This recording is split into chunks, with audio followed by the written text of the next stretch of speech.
สบายดีทุกท่านสำหรับท่านใดที่ต้องการดินจัดสรรเขตกำลังพัฒนาในนครหลวงเวียงจันทน์มื้อนี้พวกเรามีดินงามๆมานำเสนอ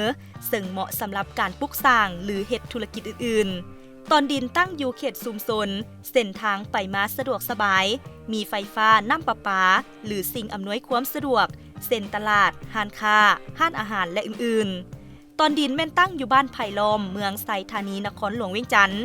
จากเส้นทางเลขที่13ใต้เข้าหาดินใช้เวลาเพียง5นาที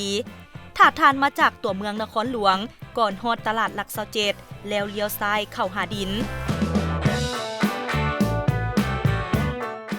มาทางเส้นทางเลข13ใต้แม่นเลี้ยวขวาเข้าหาดิน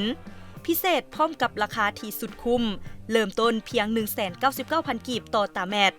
สามารถแท็กได้ตามงบของทานจ่ายก่อนเพียง 10%ท่านก็สามารถเป็นเจ้าของดินสามารถปลูกสร้างตามอัธยาศัยและผ่อนยาวถึง 2-5 ปีบ่มีดอกเบี้ยสนใจข้อมูลเพิ่มเติมสอบถามที่เบอร์เฝ้าติดต่อมาเด้อพี่น้อง